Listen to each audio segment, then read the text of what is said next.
Hello and welcome to the IGN UK podcast. We're going back to basics this week because I'm Chris and I'm here with Alex and Daniel. Hello. Old school. Hello, what are you saying? Are you saying that I'm basic? Yeah, you're a basic unit. Basic droid. I like to be called a unit. It's my favourite description of myself. No, this is nice. The old gang back together again. Why are we back together, Chris? Why not, is what I would say. Okay, fair enough.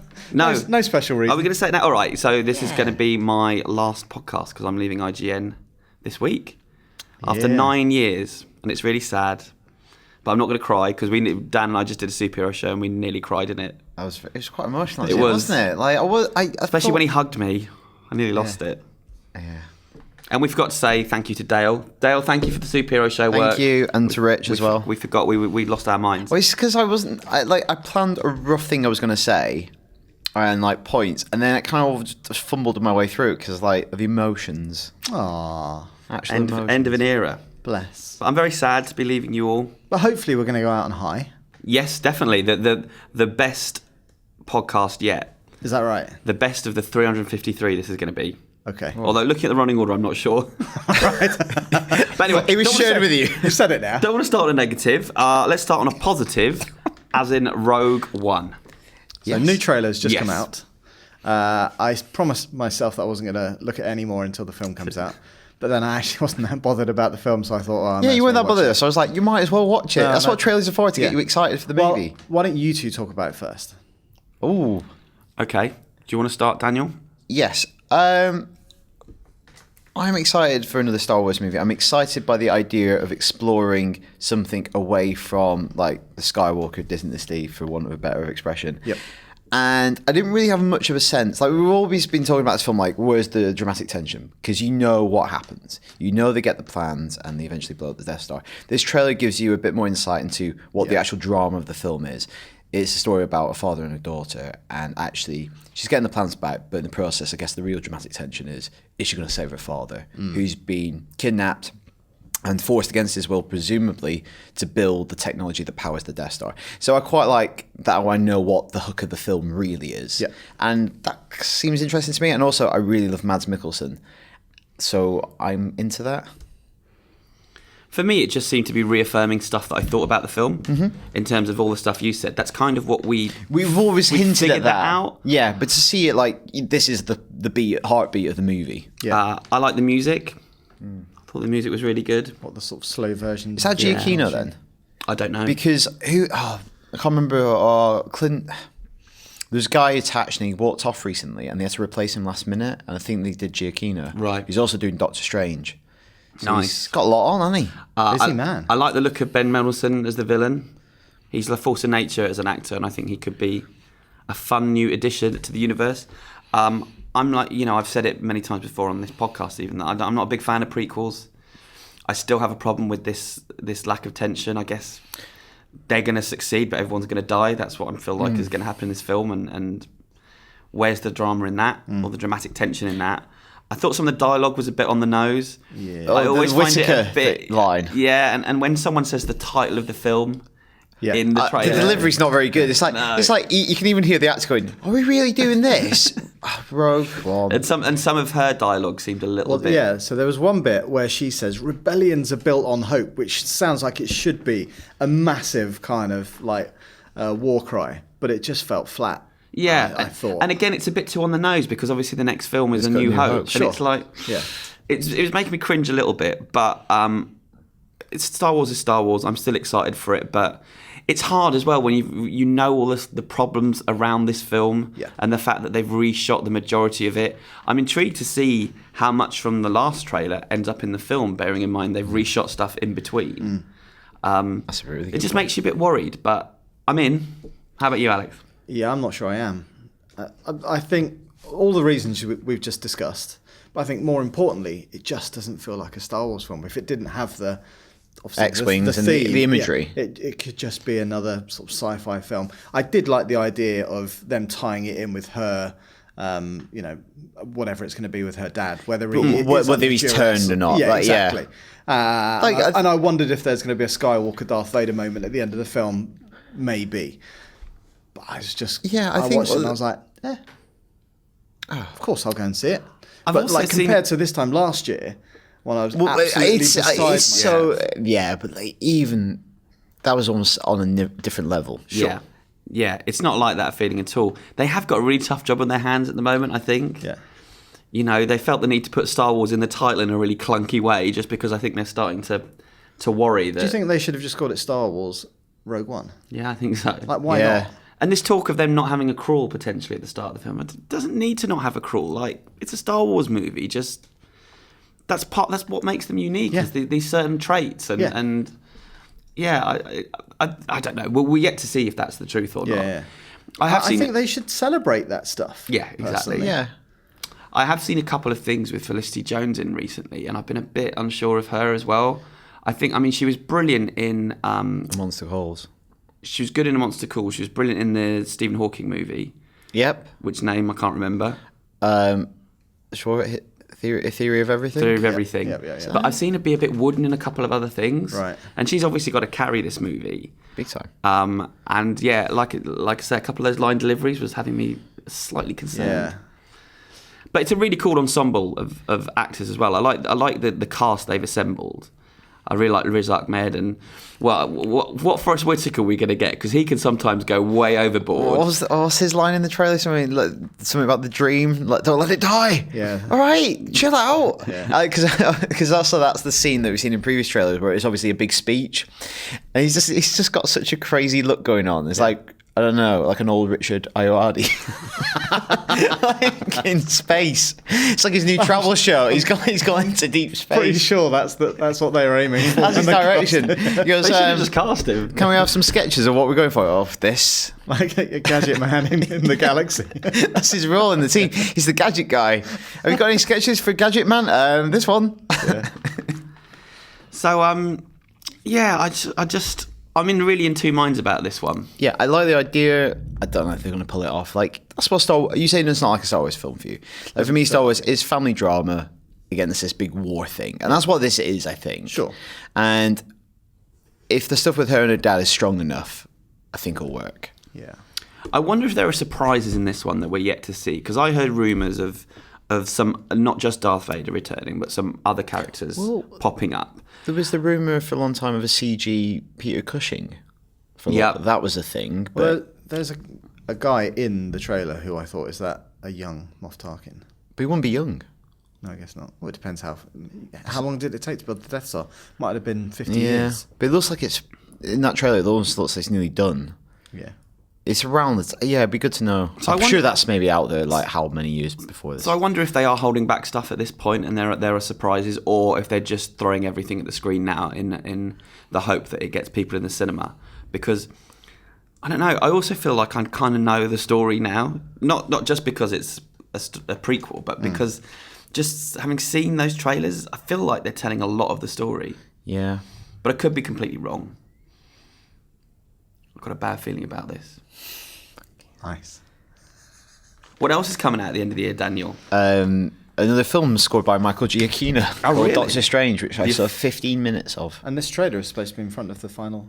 Well, Rogue One trailer is yes. in front of Doctor Strange. So I don't know if there's another one coming. No, it'll be this one. Okay. Yeah, it'll just be attached, I think. And Doctor Strange footage was 15 minutes. Yeah, so what was this was something they did publicly all over the world, I think. Yeah, like for fans and stuff. And went along, Benedict Cumberbatch introed it. He was Nice. very, very nice and charming. He's a very charming man.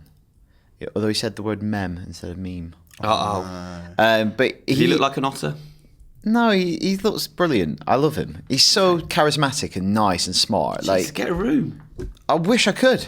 Well, I've actually met him in a hotel room, but that was for a junket. Me Now too. that he calls it a mem, though. Oh, dear. But the thing with him, he's so Maybe that's what- disconnected from that walk of life. He's a Shakespearean actor, Alex. He can't be. Maybe expected. posh people do call them mems. Yeah. Maybe. Oh, it's my mem. My mummy. So he was talking about why he wanted to do this movie because it's like, you know, he's pretty much done. He's done big roles, but nothing on this scale, not blockbuster. And he's just like, as an actor, you want to like just. I've never wanted to do a film of this scale where you have like an amazing costume. And he said I got to run down like Fifth Avenue in New York, jumping into the sky and pretending to fight monsters. Yeah. It's like that's cool. And the thing he did before it was Hamlet on the London stage, so it's Yeah, I think if I was in his It's position, just like I'd I be wanted doing to do it. It's stuff like it looks amazing. I have a lot of I have a lot of friends that have done these movies, Yeah. and they've had a blast. And I wanted to get involved, and so we saw 15 minutes of the movie, and it wasn't just 3 scenes or something like that. I think the director Scott Derrickson had put together kind of an extended sizzle reel. Right. So it was quite edited as a whole piece, and it kind of went from his accident early on, him being really cocky in the hospital, flirting with Rachel McAdams, so all of the accident in full, which is actually horrible, seeing this car crash realised on that scale and budget, because it's very particular about how his hands get injured, and it's quite gruesome, and it's quite shocking. It's really scary. And then you see the scene where he's like down and out. He tours the world trying to find a cure for his hands because he can no longer be the world's best surgeon. And he meets Tilda Swinton, and she starts telling him stuff, starts teaching him. And he's just so disillusioned because he's like, well, you're just a huckster. Like, this is just garbage. And she starts talking to him about energy and meditation. And he goes, I don't believe in any of this crap. And then he's going on and like having a go at her. And she does that thing in the trailer where she punches him and his spirit leaves his body.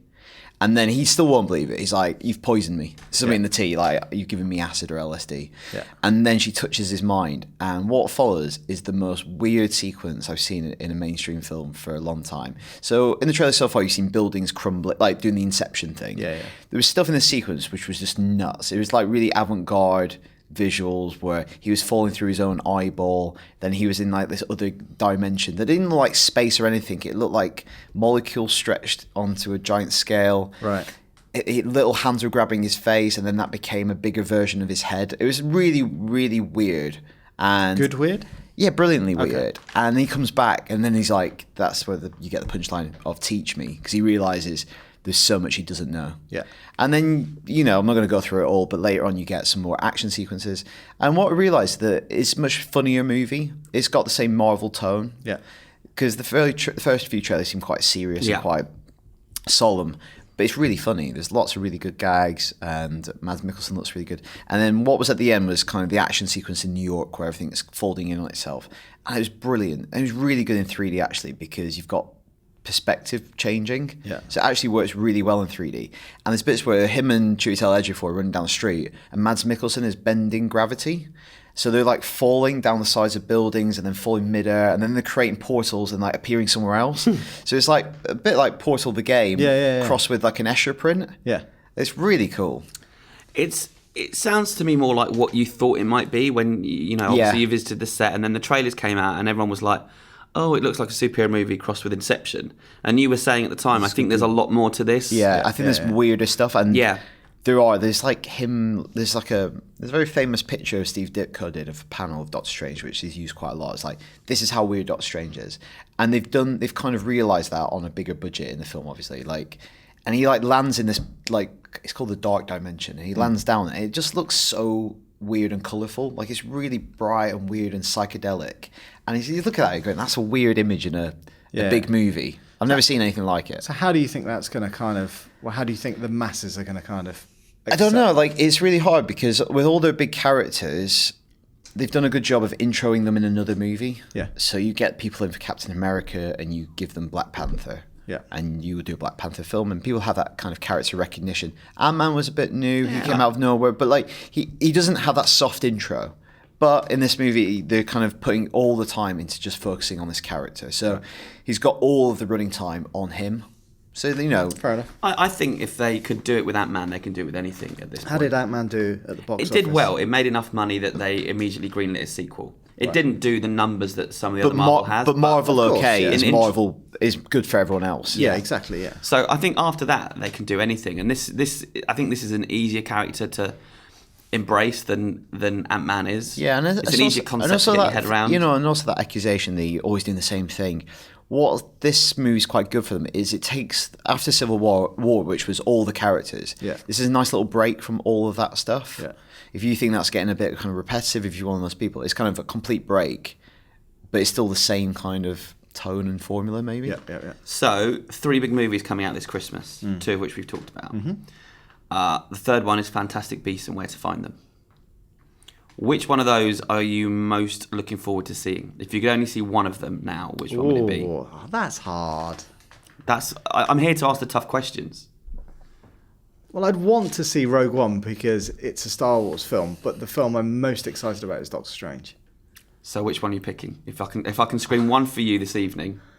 I'll go Doctor Strange. Okay. How about you, Daniel? Doctor Strange. Best. Me too. That cast There is you go. amazing. No Harry Potter fans? I wouldn't be surprised if Harry Potter But turns the most money. Yeah. Or it turns out to be the best film. I mean, the trailers. It looks like it's largely a kids' film, but that could be a really fun movie. I really like the period setting. Yeah. What am I saying? Like, Star Wars is going to take the most money, isn't it?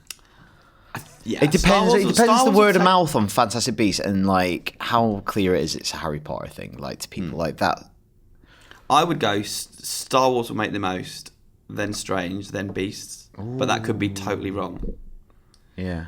I mean, Fantastic Beasts has got that family thing for Christmas. It's the most obviously family film for kids to go to. Yeah, what rating is Rogue One going to be? It'll be PG or 12. Yeah. What was Force Awakens? That was PG, wasn't it? I think so. It doesn't really matter if it's 12. Kids can still go anyway, yeah, so it yeah. doesn't really matter. Good. That is the movie stuff done. Is there any gaming chat to be had, or are we moving into... No. All right, what section should we do now? I want to do Tilly on Telly. Do you want to do Tilly on Telly? Yeah. For the second and final time. I didn't even know it was a thing. You not heard about it? No. I heard it was... People out there are bloody loving it. Yeah, it was kind of a big deal a couple of months ago. I feel like it's died down a little bit. Well, so much so that you've only done it once before. Last time I was on the podcast, we did it. Right. So I'm sure a lot of you out there are wanting to know what I've been watching on TV this week. So I'm desperate to know. Did you work out what this is what that's about?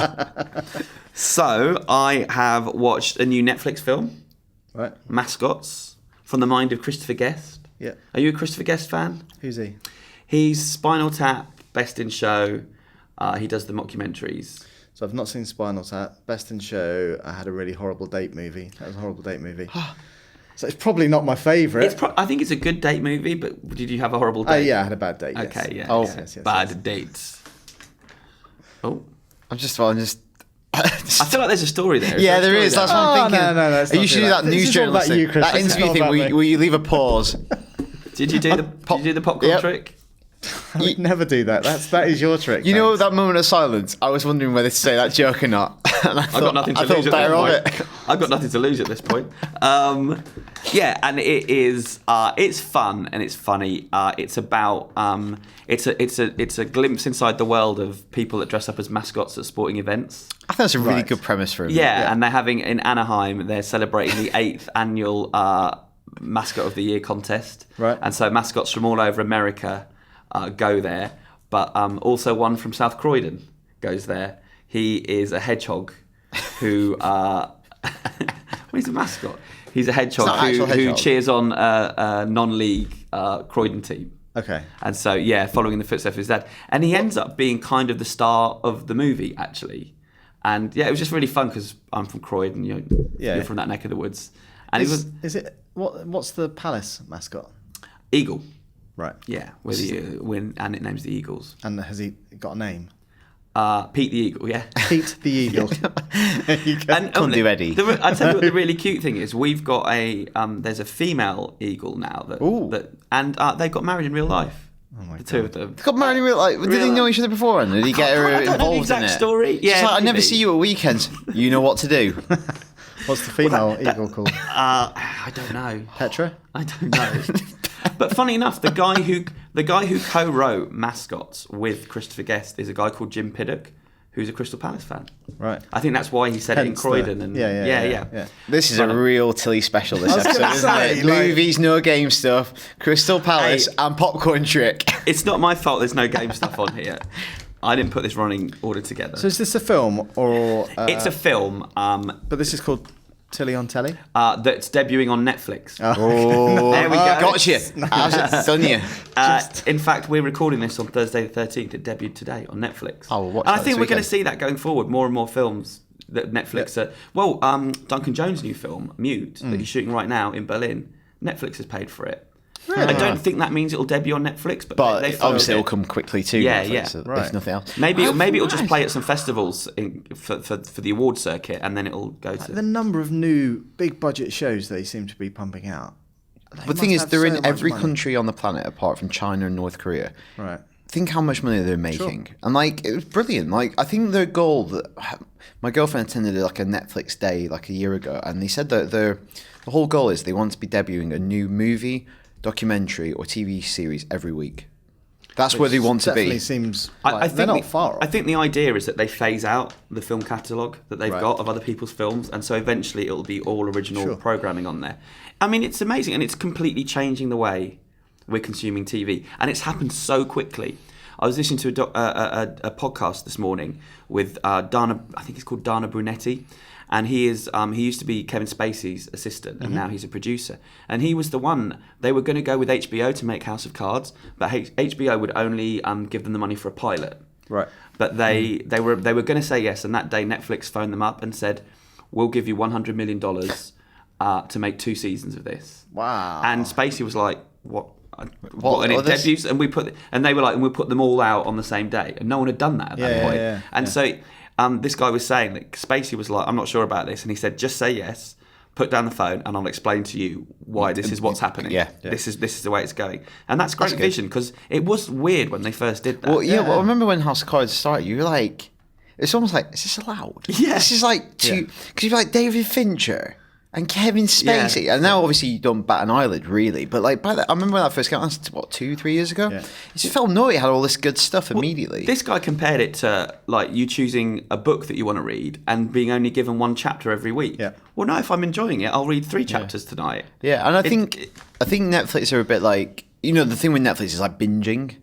But like Netflix, like internally, they go, well, it's actually whenever you want, and up to you. If you want to watch the whole thing, we're actually happy with that. But if you want to watch one a day, one a week, it's literally up to you. That's the whole point of what they when do. it's not like that, like when stuff like debuts on like Amazon Walking Prime, Dead for and stuff. example, I'm like, this just feels so archaic. Yeah. It just feels so crazy that you're forcing me to wait a week to watch something. Game of Thrones. So even Westworld, they've kind of come early with some of If those you're episodes, on haven't HBO they? Yeah. Go, you can they're letting you watch the next episode early, but it's Yeah. still like tantalizing. But also, they're doing it, I'm sure they planned it, but they're not announcing it. So it's just appearing, and then they're saying, "Oh, we've released this 2 days early." I saw with the second episode. Yeah. It's like, well, I think it caught a lot of people by quite surprise. a strange yeah. thing to maybe do. just create buzz and stuff. So have you been watching Westworld? I have. And thoughts? I really like it. Obviously, there's a lot of excitement. People saying it's the best show that HBO has done since Game of Thrones. I wouldn't say I'm quite that into it, but I think it's exploring some interesting storylines. The second episode I thought was very strong. I don't know if you've seen the second No, episode. that's what I heard. I think it's got first episode. It's just got loads of potential. Yeah. You just think, what are the possibilities here? It's like like for storytelling. Yeah. Such a brilliant setup. Like when it's like spoiler for the first episode, when you find out James Marsden's character isn't a visitor. It's a pretty big spoiler. Well, it's been a time. I said spoiler. They could have gone. Did he leave a big enough gap between saying spoiler? Well, he didn't say it straight away. Okay. What's the accepted gap after saying spoiler these no, days? But also, 5 like, seconds. it's a slight spoiler. It's not like anyway. I can't say anything in this house. No, I just remember I got small. But I did get an part of email the story. from them asking not to reveal that from the company. Oh well. But it's been out now. It's been yeah, out. this week before it's out. Anyway, So have any of you two seen the second episode yet? nope. No. Okay, well I won't do any spoil it for spoilers, me. but it builds on some of the stuff. It basically fleshes out some of the ideas that we saw in episode 1, and I think if they're going that quickly already, then It looks incredible. Does the second episode stay in the West, or do you see any other worlds? Is that a thing? it's primarily the West. Right. Because But my vague memories of the movie is there's quite a lot of stuff. There's like ancient Rome. oh no, The Last Days of Rome and that kind of thing. Okay. You there is a very brief kind of like modern day bit. Right. But it's very brief. Yeah. It's like there's a bit of like someone going into the world, Well, which also I think like is quite interesting. no as video well. game stuff explicitly this week, but it is, it's suffused with video game ideas. The idea of replaying stuff is great. Yeah. and feel like player they've been- choice and player interaction. It's like they're quite explicit with that. I feel like they've been talking about that in Yeah. the press as well. The fact that Right, I haven't read any it's interviews. been really Jonathan influenced Nolan. by video games. Yeah, he said Bioshock, Infinite, and his wife played a lot of GTA. Okay, because I've read him. and, He's commented about video games before, and I've read that stuff. So he's obviously video game literate. But she was saying like, one of her favourite game experiences, literally just to hang out in Los Santos and just watch other people go through their daily routines, and that's obviously a massive part of what this is. It's like Ed Harris is like the really violent character who plays GTA just to kill people. Yeah, Yeah. It's just some light relief. yeah. Something's going on there. Yeah. I'm interested. Have we seen any other telly this week that might have been influenced by video games, Daniel? Yes, we have. I saw the new one of the new Black Mirror episodes. So there's 6 coming to Netflix yet again. So it's not on Channel 4 this time. And I saw the final one. Charlie Brooker said that he's still, because obviously you don't need to watch them in any order. No. There's 6 standalone stories. Yeah. And he still said it. He said he's still kind of working out the order of the other ones, because he says it doesn't really matter what order they're in. But he changes his mind and tells Netflix every day what order he wants them in, and then the next day he's like, "Oh, can we shuffle them up again?" But this one is definitely the last one. Oh, why do you think that is? Just it's the feature length one. Oh, okay. And he just wants it to be the last one because it's the longest episode. It's 90 minutes long. It's got Kelly MacDonald in it, Benedict Wong. And this is a cool thing I didn't know about the new series of Black Mirror. Each episode is in a different film or TV genre. So this one is his take on something like The Bridge or The Killing, which is like a Scandinavian noir thriller. And it's all about Twitter murders. It's about murders that are like kind of something to do with Twitter. And it's really interesting, like a lot of Black Mirror stuff is. Yeah. I don't think it's one of the strongest ones, but it's still pretty compelling. And again, like go back to what you say about Netflix, like it looks amazing. Like there's a lot of special effects in this episode, and they're done on a TV budget, quote unquote TV budget. Yeah. And they look brilliant. Yeah. And he's saying that's one of the best things about going to Netflix is they got the budget and the freedom to do this. And one of the reasons why he wants to work on Netflix stuff, there was a Q&A afterwards, and someone said like, "You've made this. Why is that this in a cinema?" And he was like, "Well, does it need to be? Yeah. Like, what's the difference?" And he's like, "Netflix, if we made it for a cinema, we'd have a bigger budget. It would have taken 3 years to make. We made 6 movies in a year. Exactly. You're not effectively. going to do 6. Also, the pressure on it to perform would be crippling. Whereas here, I get to do 6 things, 6 ideas that I just come up with. Experiment. That can be like provocative in Yeah. a way that they couldn't probably be in the cinema because there's too many stakeholders. Yeah. And he says like, it doesn't really matter that it's on Netflix. He doesn't see it as any different. No, totally, yeah. Even a positive. But the other thing he said that was really cool was because it's Netflix and it's delivered by like a digital means, he's thinking about ways he can kind of use that for future Black Mirror episodes. So one idea he came up with, he said, was because you can tell where you are in the world when you're watching it, that it plays a bit of dialogue that's relevant to where you live. Right. Which is kind of an interesting Yeah. idea. And then the other one he said was he quite likes the idea of doing an episode where the scenes can be scrambled up and played in any order. So when you watch that episode, it's never the same twice. Wow. And then he was like, but then I thought about it, it's like, that's too much work. gonna say, But he how- says it's like how else do you something do that that? Netflix can do, Right. like because it's just delivering you different files Yeah, and yeah, then yeah. randomizing them. Yeah. Oh, that's awesome. I saw another That's one of crazy. them, which I'm not supposed to talk about yet, but that was, I would say, is the romance one. Because he, when I interviewed him, he said that he sees this series of 6 films as like a mini film festival, which goes on what you're saying about Yeah. the fact that there are all these different genres. But yeah, it was really sweet, the one I saw. Oh, interesting. And there's a gaming one that's very specifically about Horror video games, he said. yeah, like a virtual I reality. don't know. Yeah, I think there's like a new device that's coming out, and Yeah. it First has person. something like that. Well, Like, it's sure. funny. Or I don't know if it's the army producer training or Annabelle something, said that it's sort like of our version of Oculus Rift, and he said, "Oh, not really." And then he started saying what it was their version of, and then he said, "Oh no, I don't want to say. I don't want to spoil it." So I'm just going by the trailer. There was a lot of like first person stuff, and it looked like, I don't know, like recruits being trained. Right. In And I think it's the virtual one where the- reality, and then like thrown into combat, and because there's a bit where like you've killed your first person. How does it feel? I saw that stuff. And I think it might be the one where the guy's doing whack-a-mole as well. Well, I Right. might be wrong on that, but I think that one's But, the like, same one. But he said to me that video games have influenced all 6 of the episodes in Sure. different ways, which is really cool. Yeah. So what he was saying though, I want to ask you guys your opinion about this. There's a thing in the States called, I think it's called Screen, or it's coming under discussion a lot at the moment, and it's potentially that when a film comes out in the cinemas on that day, you can pay quite a lot of money to stream it in your living room. Yep. Like £100. Oh, The day, they were talking about it being quite high. Premium, But the right. idea is that maybe you'd have 4 friends over, and Yeah. if it's £20 each, that's what you'd spend Yeah. at the cinema. Sure. But you can watch it in the comfort of your own home. Now, the cinemas are very unhappy about this and fighting against it for obvious reasons. Yeah. But the way we're, watching TV now and watching yeah. these movies on our big televisions, do you think this is a good idea? Do you think this is, if all movies were doing this going forward? well, like, yes, until you said £100, because my issue is kids, basically, which means it's unlikely that I'm going to get to like opening night of a film. So I would So in a definitely sense, pay a it's appealing to premium. you for that very reason. Absolutely. But similarly, I wouldn't have 4 people around to watch it at the same time, because that's just as hard to get, like, That time, babysitters or whatever it might Yeah, be. yeah. But I would quite happily pay, I don't know, like 30 quid maybe.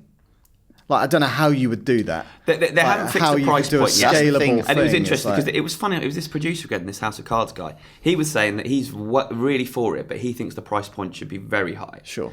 And then there's other people saying, you know, it should be £30 or what have you. So I can see why it should be 100 quid, but at the same time, it wouldn't be viable for me. Which that thing that Spielberg said a few years ago, that like cinemas will decline, there'll be fewer cinemas, but they'll offer a kind of higher quality experience, like theatre. Yeah. They'll have to do something that yeah. you can't replicate in your house. Yeah. yeah, well, I want to try this kind of 4D thing. The D-box thing. Yeah. Yeah. That's I've heard people saying it's really, really good fun. Yeah, apparently it's watching awesome. Fast and Furious on one of You're those smelling chairs. gasoline. Yeah, I'm in for that. Yeah. Any more TV anyone's watching? I finished Fear the Walking Dead season 2. Yeah. I don't think it gets much better, if I'm completely I honest. just haven't been tempted can't be at all. bothered. No. Everything I've Probably heard of wouldn't. it's average, but Yeah. Walking Dead proper is back soon. That I'm excited by. And I finally watched the end of Narcos season 2, which is... I gave up. Really? Good. I just not for any specific reason. So I need to get back on that You train. need, yeah. But it is weird that they've confirmed a season 3. Yeah. Okay. Don't say anything. And 4. I think, I thought they- Yeah, I think 3 they and 4. agreed that Yeah, I 3 think and they Oh, said 3 right, and 4. okay. Because it's one of those Flashback things years. I really wanted to know what happens, but I was like, well, I can't Google it because that will spoil the story Yeah. for me.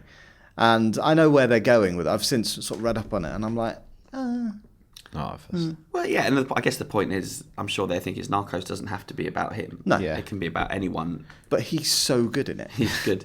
Although I think Gav was saying, someone in the office was saying that they've got a friend. He is He's Brazilian. He's Brazilian. It's set in Mexico.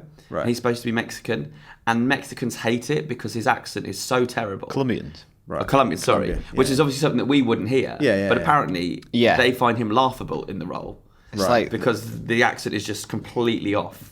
But we wouldn't know that. He is good. Yeah, he is good. Yeah, well, it's like, it's yeah, it's brilliant, not in the yeah. same language as well, isn't it? Like Yeah. Portuguese. Yeah. Funny. And he's Things you still learn. good. Things you learn. I watched a TV show called National Treasure. There's one episode left. I've watched 2 episodes of that. Yeah, it's pretty dark. It's so Who's in it? dark. It's Robbie Coltrane, and it's kind of... it's a reaction... Who's the woman? Is it Yeah, Julie Walters? That's Julie it, Walters, yeah. Charlotte's been watching it. Yeah, Yes. Yeah. like almost a reaction to the Jimmy Savile stuff, and even Jimmy Savile does get Oh, he's name checked, yeah. Yeah. So it's like they But it's- try to, like, and there's other kind of famous celebrities that are in it playing themselves early on to give it a little bit more kind of Alan Carr, realism. isn't he? Yeah, but yeah, so he's an entertainer, light entertainer, family guy who allegations come out that he had sex with their babysitter when she was underage. It's written by Jack Thorne, who wrote This Is England with Shane Meadows recently. Oh, is it? Yeah, it's just really good. Yeah, it's Charlotte a said really, it's very good. really powerful drama. Not a lot of laughs, but Oh, not funny, And but you- also it's that slightly weird thing where he plays a character who was famous like back in the 70s and 80s. I think like probably in sitcoms like maybe like a Ronnie Barker if Ronnie Yeah. Barker hadn't died. And it's funny talking about that because that stuff is not funny. And it's like when he does bits for people in back of cabs, you're like, it's kind of just funny they're trading on this knowledge of something that doesn't exist. yeah. Yeah. And I'm also watching *Halt and Catch Fire*, the 3rd season, which I really recommend. Have you Not watched even any of heard that? it. No. You've not heard of it? No. Oh, it's on Amazon, so maybe I don't know. I if don't you have Amazon, Yeah. It's about the birth of the computer age. Right. It's kind of like I would say it's like Mad Men, but if Mad Men was set in the early 80s. Right. And was That sounds brilliant. about the building of the first, you know. Yeah, the early computer personal in Silicon computers. Valley and that so kind the 3rd season we're now up to people just social networking beginning, and they've had an idea for that and they're launching that. But the main character, or not the main character, one of the main characters is played by Lee Pace, and he's very like Don Draper. Right. But yeah, it's just a really interesting show. It's like Silicon Valley if that was a drama, you know. Yeah. Yeah. But I just like the That's a music and I cool, like the clothes. it's a cool premise for a show. Yeah, no one seems to have, I'm surprised you guys haven't heard Yeah, of no, it. But that's all. all right. I'll watch that. That's my recommendation. on my book. Telly on telly On my street. top tip. It's quite hard to say. That's why he's not caught Your on. telly top tip. Should we do feedback next? Yeah, all right, let's do the Yeah, feedback. You two have got it. Who wants to go first? I'll go first. This is from L. Young. Levon. Young. Greetings. Greetings. In reference to last week's show, you're already dead and your life is flashing before your eyes very slowly. That's why there's deja vu. You've literally already seen this. I don't know what this is. I wasn't on last week's Was any of us on last week's show? No. Also, I'm scared of VR and may never try it. It's right up there with crack, drinking the water in Mexico, and keeping your eyes open when you sneeze. Might there be enough paranoia to kill this nascent industry? Aren't phones proof that technology is too addictive? Have you ever sneezed with your eyes open?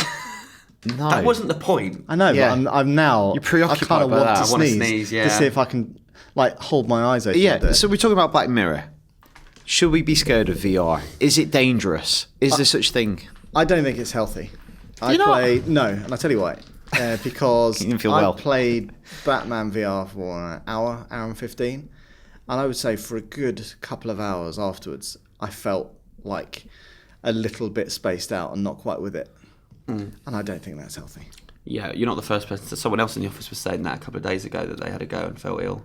Not just motion sickness, but I was took it off, came outside, looking at my screen, and it felt like I was still in another reality. Oh, And I was really? like, that's a bit weird. I just don't like it that much. Right. It's all right. No, I enjoy playing Batman VR, and I enjoy playing some of the experiences. And I think the technology will have lots of cool applications, probably in things that are not games as well. But I agree in that I'm not super enamored. way too often my wife and I sat there on the telly and she's just on Facebook on her phone. It's like, put your goddamn phone down. So last night when I was seeing the episode of Black Mirror, Yeah. the two people next to me in the cinema, in the front row, you couldn't have written it. Charlie Brooker couldn't have written it. They were on their phones throughout the entire episode, updating Twitter and Facebook on just hard cycle, just wanted the random reward of a notification. Yeah. And then during the Q&A, they were still doing it. And she asked a question, and they were also talking. And when Charlie Brooker was giving the answer to her question, she was still doing it. Yeah. And It's too much. I couldn't. Did you say something? Do you know any Irish? No, I'm not saying anything. Gotta say something. I do Do you- find... but it's I'll just- never learn. I never feel like they're a otherwise. lost cause. Like, they obviously don't even realise, and they're doing it together. Despicable people. I've really tried to make a conscious effort to put my phone down when I'm at home and trying to interact with other human beings around me. And virtual reality is the polar opposite Well, of that. I did it on Sunday. I've been really looking forward to watching Bridge of Spies. And I knew it was 2.5 hours that I was going to have to concentrate. And so I literally put my phone in another room. It is bad because it's just you just do. Yeah, you do. And, Well, you know, nothing the principle behind it. They've done experiments with rats, and it is random reward. It's more satisfying than having something on demand. Right. So they would put a dispenser in a rat's cage, and if they pressed it, they would get some food. Yeah. Every single time. Yeah. And a rat would press it when it was hungry. What they then did was it would only dispense food sometimes when you press the button. Right. Rats will do that forever. Right. Because the idea of oh, I might get something this Yeah. time is more exciting, and that's what notifications are. Oh, I might get a DM. Yeah. Oh, I might get an update. And people just do it like crazy. And the same, Yeah. rats will and then once you take away the food, they'll actually do it forever until they die. And that's us. Heavy stuff. Just a rat in a There you cage. go. All right, next bit of feedback. Yeah. Bit light-hearted. Finn's written in, and he said, after last week's discussion of VR Batman Arkham, I was wondering what other movie, book, TV franchise would make good VR games. My personal choice would be Mad Max, as it could be similar-ish to London Heist game, and Mad Max is effing aces. Is there any kind of movie, TV, book, or world that you would like to enter into? Obviously, Red Shoe Diaries. No, all in seriousness. 50 Shades. I want to be the girl. I was going to say, that's probably, he is beautiful. I know that there is a Star Wars game coming already. Yeah. But that is focused purely on the X-wing, right? But imagine if you don't remember the Battle Pod game. Yep. But if they did all that, so there was a snowspeeder bit where you had to take down AT-ATs in a snowspeeder. Even if you were synced up, so one person was flying, the other person was in the back firing the tow cable. That would be awesome. It's all Star Wars, by the way. Speeder bikes in Return of the Jedi. More Star Wars? Come on. Even if it's just exploring the Millennium Falcon, I'd be happy with that. I'm I more want up to go and for wander over there and sit with Chewie and play whatever that chess game is. Space Chess. It's not called Space Chess. It's called Space Chess. I've seen the Not. box. Or basically, the Battlefront dogfights, but them being multiplayer. You will feel virtual- so sick But doing that. no, it's just like Eve Valkyrie, right? Yeah. Which, as long as you're not an idiot and you fly like a proper pilot. He said at the like end of I- that email, you can't pick Star Wars. So Oh, He does. Yeah, he does. He says you cannot pick Star Wars. He Idiots. says. And then the helicopter bit in Apocalypse Now. I'd Oh, like that's to good. Experience that. I would like to relive famous scenes from movies. That'd be brilliant. Ah, just that's like interesting. flying in would be awesome. Yeah. like, if we were doing that, then I would pick the bike scene from ET. It'd be so good. That'd be I'd good. be crying. I'd be crying. Have you done the ride at Universal Studios? Yeah. And it says your name at the end. That's so good. Anyway, I'm definitely up for like exploration stuff, like just being in sets that are famous in movies. Like I'd like to look around the Overlook Hotel. Yeah. I'd like to look around Jurassic Park if it didn't go wrong, and just kind of walk around like it was a zoo. Just but stuff you'd like want it that. to go wrong as well, though. No, but then you've got to have like the gaming aspects where it's like it'd be a bit rubbish maybe. I just want to go like explore these worlds that I love from movies, and and that'd be What, brilliant. like in the sort of gyroscope or something? Yeah, but like Shining be so good. Yeah. And then at the end you go up to the room. We should go to that Stanley Hotel. We should do a Well, the actual one. Yeah, yeah. Yeah, because it's not the actual one, is it? Is it like, not? well, the outside is, and then he also then rebuilt it in England, didn't he? Right. I met a guy that was doing a film festival there. Yeah. Every year they'd have like this Shining film. And there's no room 237 No, in that yeah. hotel. It's really cool. Yeah, because there's only like 180 rooms or something. I find it weird that most American hotels don't have floor 13. Yeah. Ah, it's it's very strange, weird. isn't it? Very superstitious country. And ground floor is 1. Yeah. It's annoying. Are you superstitious? No, not really. No. I'm a little bit stitious. That's a good joke. Mine's a bit of a cheat, but I'm going to pick the book Ready Player One, Right. which Spielberg is currently turning into a film. But that is about people playing in a virtual reality world. Okay. It's Isn't that just virtual reality? How I then? describe it is it's like a cross between Charlie and the Chocolate Factory and The Matrix. Right. About this kind of scavenger hunt happening in this virtual game where whoever is victorious wins this company and it's worth billions. But the guy that created the game was obsessed with 70s and 80s pop culture. Yeah. And so all the worlds and it's and places you go are like there's Back to the Future land and there's Starsky and Hutch, whatever. There's all this stuff from my childhood that he's flung in there because it's his childhood as well. Yeah. And so I can't wait to see what Spielberg does turning that into a movie. But B, I think it'd be fun to explore those worlds. Big nostalgia trip. Yeah. It's a great book, by the way. But you'd rather do it all in real life, though, right? That's the thing. Virtual reality. but- It's not as good as. But that's reality literally not going to reality. happen. This That is wasn't the the question. Why not? They might find the demon seed of dinosaurs and remake them. Sorry, I was looking at the Lego dinosaurs. But Hill Valley doesn't exist, so how can I get to Hill Valley unless it's a virtual reality version? Someone might make it, I don't know what that and means. then they'll do time. They'll invent time travel. time will trade all time by. Exactly. Is that it? Is that it for feedback? That's it it for from feedback, feedback. which leaves us with our very last feature, which is a celebration, I Okay. would say, of your last 9 years here at IGN. And I wanted to ask you what your highlights are from the last 9 years. Obviously, some of them have been on the podcast. Well, Some of them haven't. I thought this was going to be your highlights of me. I'm joking. I didn't have enough time. So I've got a few things. the podcast is the first thing I would say. Like it's been brilliant, and especially most notably the 2 live podcasts. I think those were 2 of the best nights I've had. They were good fun. Working at IGN and getting to meet people that listen and watch. Because sometimes you just think it's going out into a vacuum. Yeah. And the fact that so many people came down and felt like they knew us and Yeah. felt like I knew some of them because of all the emails we get from certain people. And yeah, it was really good fun. Yeah. And it blows my mind that people do listen to this. It is crazy. Yeah, when you say something just like about your life and then people remember it and bring it up to you, quite a lot, Yes. especially toilets. Oh yeah. Like so I listened to the podcast for a long time before I got a job here, and you had like in those early like from 0 to 100, there were a lot of classic Tilly toilet tales.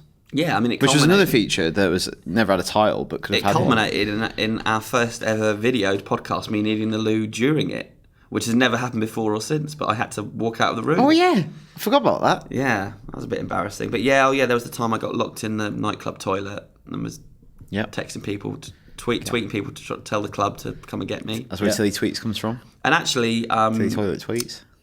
Meeting Bill Murray, kind of in a toilet. So yeah, it's been cool getting to meet some of my heroes. Oh yeah, Jake Gyllenhaal in the toilet. When you think about it, most of your life has revolved around Neil the toilet. Gaiman. I had a chat with Neil Gaiman in a toilet. You've done a lot of your best work in the toilet. You're supposed to do junkets in a hotel room, not in the bathroom next to it. I stopped Jake Gyllenhaal punching a man in a toilet. But yeah, so getting to meet Bill Murray was weird but exciting, and getting to finally interview Quentin Tarantino. I always had 3 people I most want to interview. Yeah. Tarantino's the only one I've got so far. Who are the other 2? Spielberg and Scorsese. So if Scorsese, if you're listening, I think he does. Spielberg watches. Big fan of the podcast. Give me a ring. Spielberg does video version.